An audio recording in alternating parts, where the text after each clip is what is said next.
কিতাবা ইয়াতলুনাহু হাক্কা তিলাওয়াতি, আমি যাদেরকে কিতাব দিয়েছি যারা এর হক আদায় করেছে এরা হলো প্রকৃত মুমিন।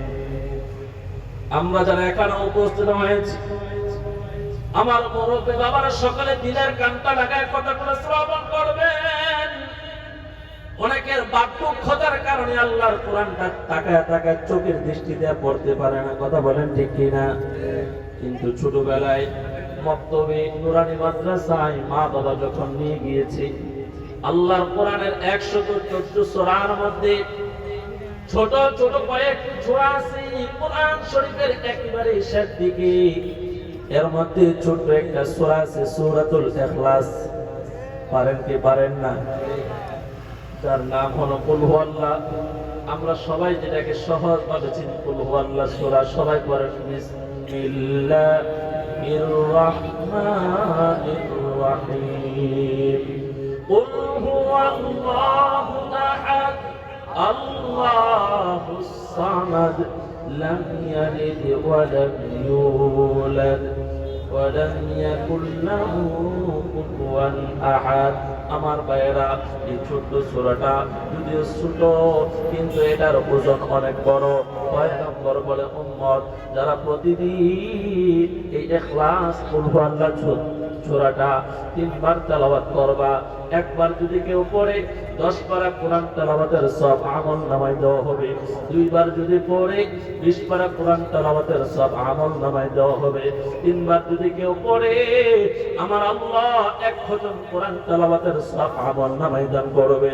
আমার যুবক ভাইয়েরা, আল্লাহর কোরআন সবাই মুখস্থ করতে পারি নাই, কোরআনের হাফেজ হওয়া আমাদের সবার দ্বারা সম্ভব নয়, কিন্তু আল্লাহর কোরআনের সূরাতুল ইখলাস নবীর সাহাবী হযরত আবু যর গিফারী রাদিয়াল্লাহু তাআলা আনহু শীতের রাতে একদিন ভোরবেলায় নবীর সামনে দিয়ে হাইটা যায়। হযরত জিবরাইল আলাইহিস সালাতু ওয়াস সালাম আসলেন। আয়েশা নবীকে বলেন, ও পয়গম্বর, আপনার সাহাবী হযরত আবু যর চলে যাচ্ছে। জিবরাইল বলেন, যখন বললেন আবু যর চলে যায়, আপনার আমার পয়গম্বর বলেন, জিবরাইল তোমার কাজ হলো আল্লাহর কাছ থেকে আমার কাছে ইলহাম নিয়ে আসা, ওহী নিয়ে আসা।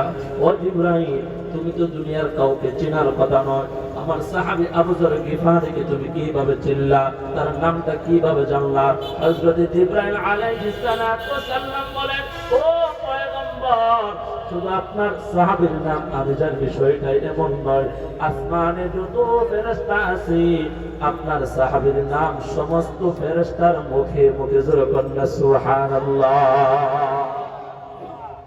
পয়গম্বর বলেন, জিবরাইল, আমার সাহাবীর এমন কি গুণ, এমন কি আমল যার কারণে আসমানের সমস্ত ফেরেশতা তার নাম জানে, তার প্রশংসা করে। হযরত জিবরাইল আলাইহিস সালাতু ওয়াস সালাম বলেন, নবী, যেদিন থেকে আপনি বলেছেন আল্লাহর কোরআনের সূরাতুল ইখলাস 3 বার পড়লে 1 খতম কোরআন শরীফের তেলাওয়াতের সওয়াব পাওয়া যায়, আপনার সাহাবী ওই দিন থেকে এত বেশি সূরাতুল ইখলাসের আমল করেছে। অন্য কোন সাহাবী এত আমল করে নাই, এত পরিমাণ সূরাতুল ইখলাস পড়ে নাই।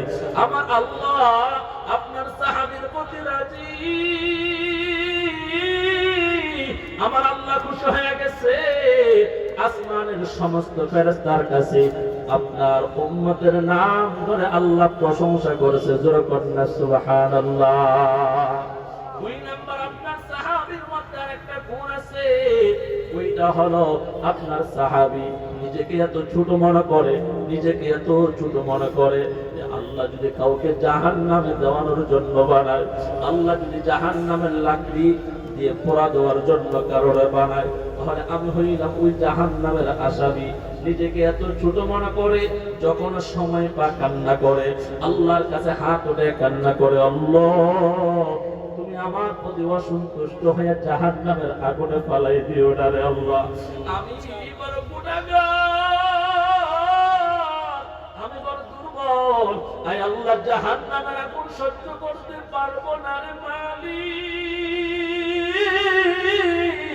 আল্লাহর বান্দা হযরত আবু যর গিফারি এইভাবে নিজেকে ছোট মনে করে কান্না করে। আজকে আমাদের টাকা হইছে, আজকে আমাদের রাজনীতির চেয়ার আছে, আজকে আমাদের পদ পদবি আছে, আজকে আমাদের চেহারার সৌন্দর্য আছে, আজকে আমাদের বিলাসিতা আছে, আজকে আমাদের দুনিয়ার চাকচিক্য আছে, কিন্তু আমাদের ঈমান বড় দুর্বল, আমাদের আমল বড় দুর্বল। গুনার কারণে হাত বড় নাপাক, গুনার কারণে জিহ্বা বড় নাপাক, গুনার কারণে আমাদের চোখ বড় নাপাক।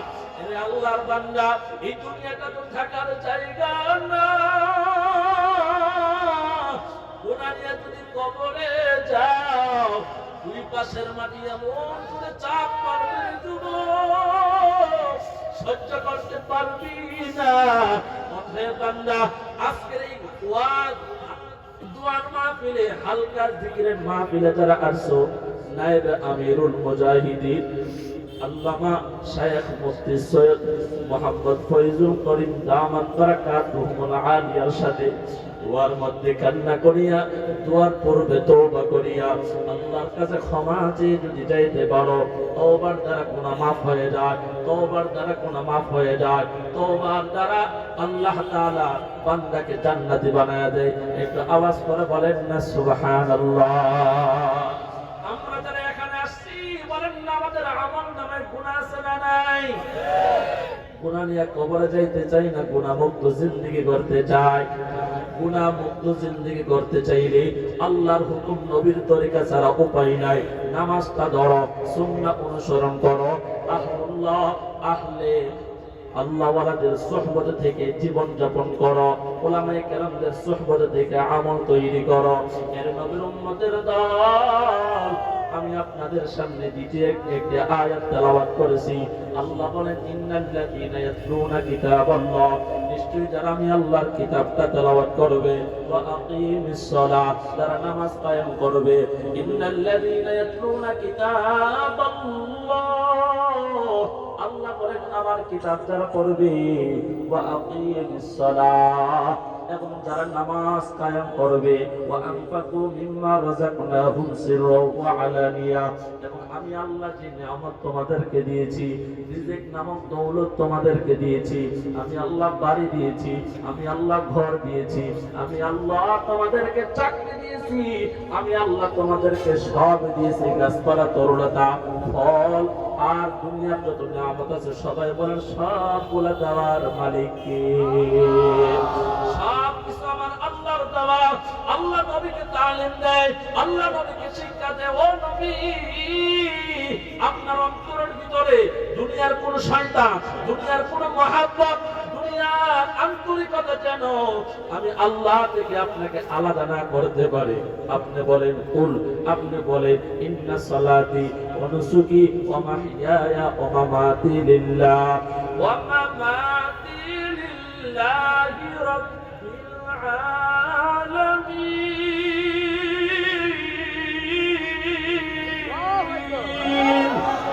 আমার নামাজ, আমার কুরবানি, আমার হায়াত, আমার মওত, সবাই বলেন না কার জন্য?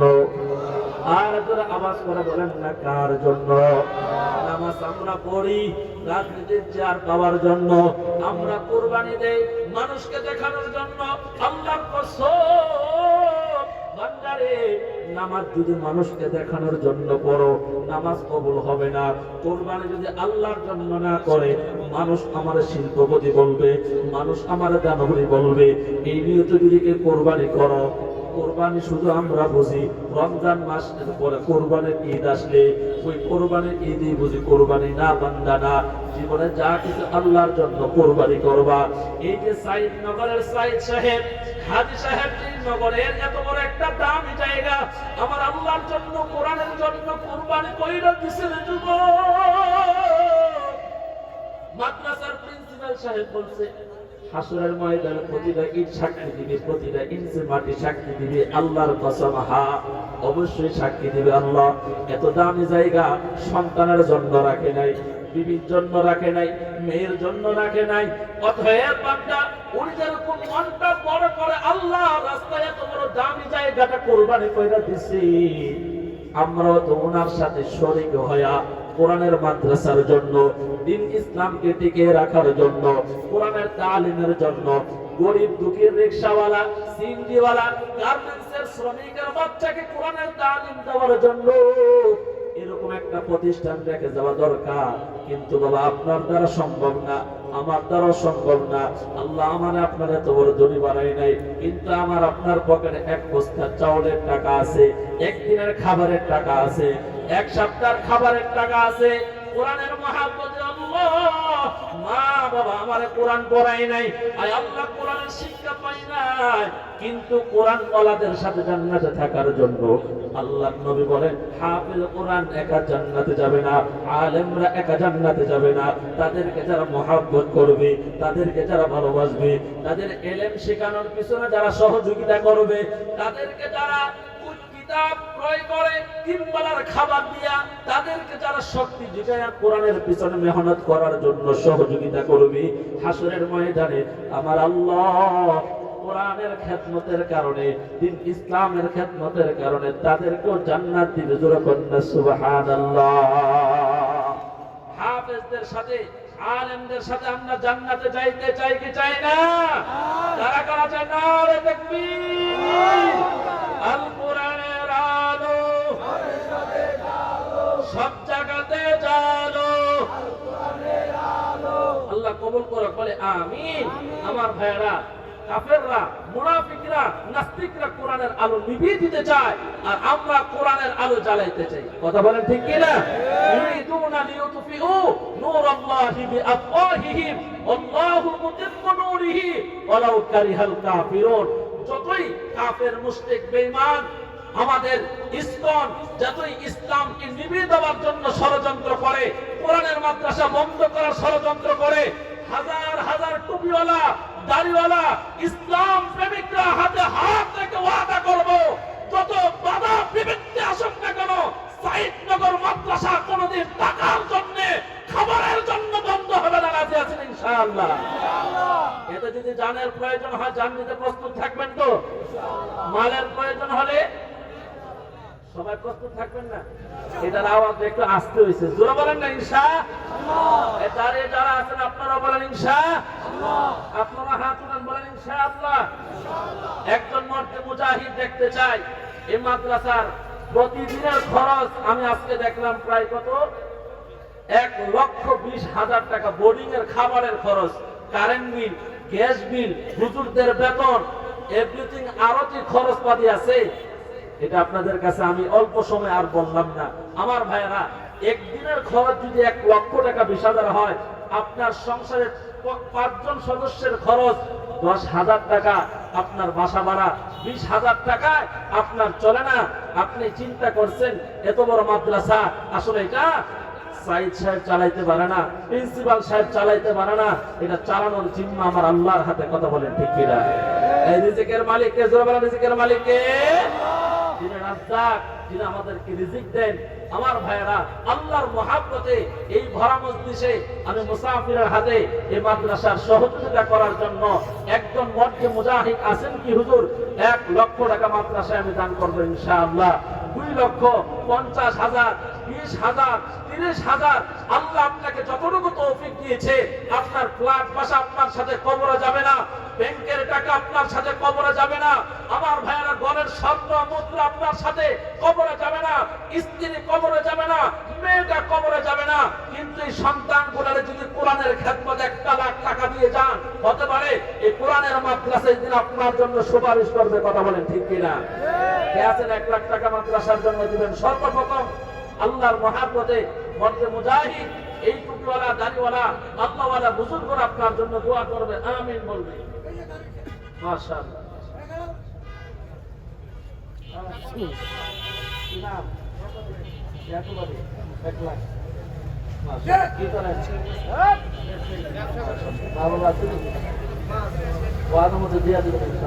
জনাব ইয়াকুব আলী ভাই, মা আছে আব্বা নাই, 1,00,000 টাকায় মাদ্রাসায় দান করবে। আপনারা সবাই খুশি না রাজা?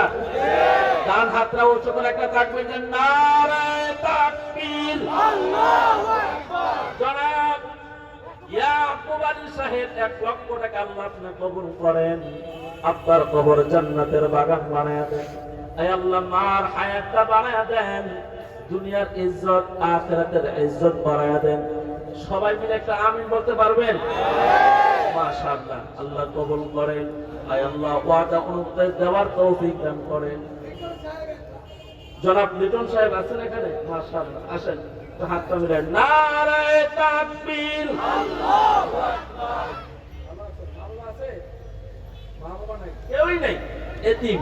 আল্লাহ তার মা বাবার কবরটা এই মুহূর্তে জান্নাতের বাগান বানায় দেন, বলেন আমিন। আয় আল্লাহ জনাব লিটন সাহেব 1 লক্ষ টাকা আল্লাহ আপনি কবুল করেন, মঞ্জুর করেন, হায়াতে বরকত দান করেন, ইজ্জতে বরকত দান করেন, দুনিয়ার জনে বানাও ধনী। আয় আল্লাহ নবীর হাতে পান করাই দিন হাউজে কাউসারের পানি, জোরে কোন আমিন। মাশাআল্লাহ, মারহাবা। সেলিম ভাই 1 লক্ষ, লিটন ভাই 1 লক্ষ। আর কে আছেন যে হুজুর আমি 1 লাখ টাকা, না পারলে 50,000, না পারলে 30,000 নগদ অথবা বাকি দিবেন, তবে নগদ দিয়ে দিলে আমল নামায় সব নগদ হয়ে যাবে। আল্লাহর মহব্বতে দাঁড়াও, আজকের মাহফিল সাক্ষী থাকবে, ওলামায়ে কেরাম আমিন বলবে, তালেবে ইলমরা আমিন বলবে, ফেরেশতারা আমলনামায় এখনো কোনা রেখে নাই নিষ্পাপদের দোয়া নেওয়ার জন্য। আল্লাহর মহব্বতে কে আছেন যে হুজুর আমি 1 লাখ অথবা 50,000? কে 3 নম্বরে? কে? আল্লাহর মহব্বতে তাড়াতাড়ি জলদি জলদি। নাই 50,000 টাকা একজন ভাই দিবেন কি আল্লাহর মহব্বতে? 50,000 টাকা, 5 ওয়াক্ত নামাজ, আর আমাদের ধর্মীয় স্তম্ভ হলো 5টা, এটার সাথে মিল রেখে শূন্য একটা বাড়ায় দিবেন। 50,000 টাকা কে দিবেন ইনশাআল্লাহ? জলদি জলদি।